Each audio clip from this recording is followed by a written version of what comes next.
My husband cheated on me with a girl he met at work, but he was planning to break it off with her and come home to me. Instead, I divorced him and served him in front of all his coworkers. Posted by you/Akeka65. I'm sorry, this is really long.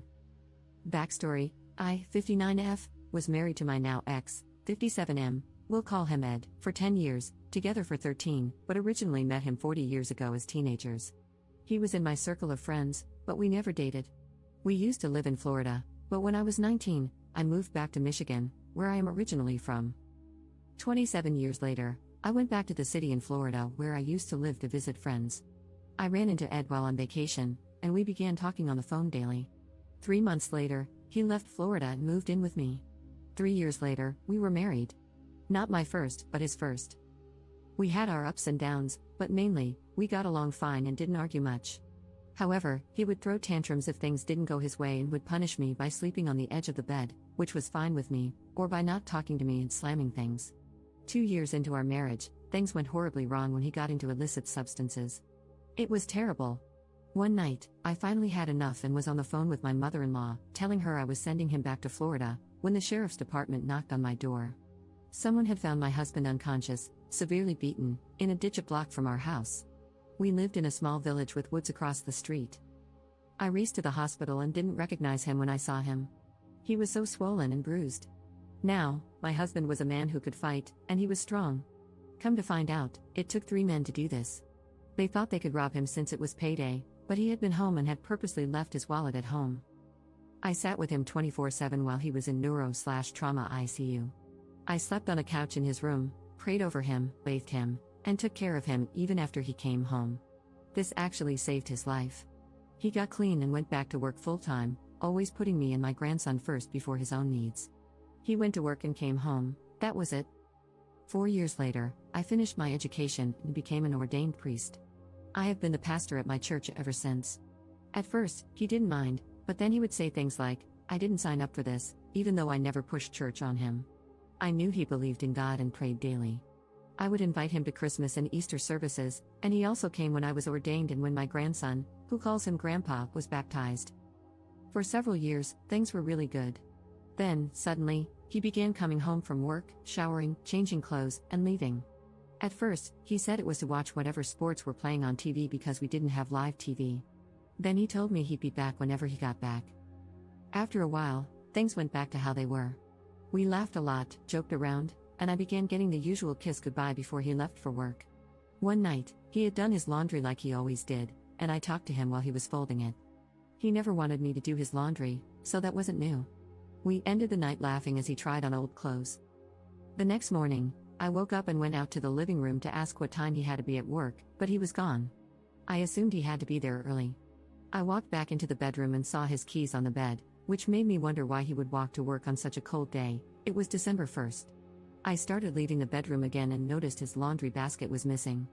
I went to the laundry room, and it wasn't there. I went back into the bedroom and saw that his closet was empty.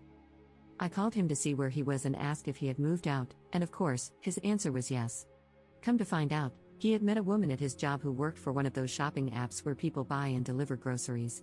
He worked for a large grocery store chain. He had moved in with her. Over the next 6 months, he called almost daily and would say things like, "Our marriage will survive this, just give me time." He even told me he would be mad if I started dating. During one of our phone calls, he told me he wasn't happy with her and was going down to Florida to visit family. He said he wanted to come back to me when he returned to Michigan. The plan was this: he would pack things he couldn't live without but leave some things at his new girlfriend's house to make her think he was coming back to her. He planned on giving his 2-week notice while in Florida and looking for another job when he returned. By this time, I knew I didn't want him back. I found my self-worth again and had made new friends with neighbors once he was gone. Come to find out, nobody liked him. Even the women at the gas station across the street told me how he flirted with them when he came in. Even an elder at my church found out he was cheating but didn't tell me because she didn't want to hurt me. So, I went to the courthouse, got a divorce package, and filled out all the paperwork. Where I live, I was able to serve him myself. I decided that since he chose to end our marriage while working at the store, I would officially end it there. The day before he was supposed to fly to Florida, I made sure I looked really good, new hairstyle, makeup, and a gorgeous outfit. I went to his job, found him, and handed him the divorce papers. I told him he was wrong. Our marriage wasn't surviving this. You should have seen his face. He was actually upset, with tears in his eyes, and for a moment, I felt bad. Then I reminded myself of what he had done to me. He didn't just leave me in the middle of the night, he also stopped talking to and spending time with my grandson, who thought Grandpa was the greatest. He left me in a house I couldn't afford without him, and I would have been homeless if my church hadn't paid for an apartment. He told me women were stupid.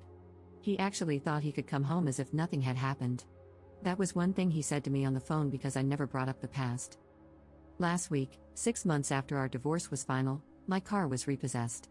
When we were together, he got 2 loans, and I agreed to use my SUV as collateral because I never pictured my life without him. He stopped paying on his loans, so they took my car. I wasn't notified because they sent him the letters. They wanted me to pay off his loans to get it back. I burst out laughing and said that would never happen. So, my question is, was I the jerk for serving him the way I did? Relevant comments. Commenter. Not the jerk for serving him. My only question is, why did it take you so long? Ops response. I felt broken at first. Then my niece passed away. Then my own health fell apart, and I was in the hospital for 31 days, so I had to build my strength back up. Also, I didn't want to tell my congregation that I was getting a divorce, but mainly, it was my health. Commenter 2. Truly, there's not enough bad stuff that can happen to this human vermin. Did he violate any court orders when he defaulted on the 2 loans and caused the repossession? By the way, your grandson is best served by having no contact with this Jekyll/Hyde persona. Ops response. Unfortunately, no, he didn't. I had forgotten about the loans when I filed for divorce. We always had separate accounts. What made me mad was when I called our credit union about my car being gone, and they got rude and told me they had sent a letter to my church. They didn't know I am the pastor. I said, I am the pastor, and all of the mail gets put on my desk. There was never a letter. That was last Monday. Then, on Wednesday, a letter from the credit union came stating my car was going to be taken. They mailed it to me the same day I called, 2 days after the car was taken. I'm not inconvenienced without a car. My daughter and grandson moved in with me, and we share her car now. Commenter 3. You and your ex were both required to disclose all assets and liabilities. Your ex's non-disclosure could possibly be addressed with a post-divorce motion. Ops response. We didn't have any real assets, so we did a DIY divorce, and I had forgotten about his loans. My friend, who is a judge, said that whatever he left behind when he left, he forfeited. I did give him things after he left that I knew he had forgotten to take. I packed them and set them on the porch. Update 10 days later. Thank you for the comments and support. Here's a reminder of what happened. My now ex-husband got a loan while we were married and used my car as collateral. A year later, he left me for someone he met at work. He kept telling me that our marriage would survive, just give him time. He ended up not being happy with her and planned to come back to me after visiting his family out of state. His plan was to leave without telling his girlfriend, only packing what he couldn't live without. He intended to return home to me when he came back. The day before he left to visit his family, I served him with divorce papers. 2 weeks ago, my car was repossessed, and the bank wanted me to pay off my car, $3,000, along with his 2 loans that he had stopped paying on, $5,700. I was willing to pay off my car but told them I would never pay for his loans, and they refused. Here's what happened since my post. I found out where my car was being held, 2 cities away. When I visited their website, I discovered that it was also the location where they sell repossessed cars in an online auction. They hold it every Monday for 24 hours. I called and asked if I could retrieve my belongings, and they said yes. When I arrived, they had my things in a bag, including my license plate. I registered online, and this past Monday, I began bidding on my car. I ended up buying it for $2,700. When I showed up to get my car, the staff laughed and said I wasn't the first person to do this. I put my plate back on and drove home. Now, I know the bank can still come after me for the balance, but I honestly don't care if it hits my credit report. I don't use credit cards, and in October, my daughter closed on a brand new house. I have no other bills except for my cell phone and utilities. I'm now living with her and my grandson. I was lucky enough to have enough time in to retire when my muscular dystrophy began causing more health issues, and that money goes to my other bank. My mother-in-law was happy to give me my ex's new address so I can sue him for my half of our income tax return that he kept last year. She's even having us, me, my daughter, and my grandson, stay with her when we visit Florida during my grandson's spring break.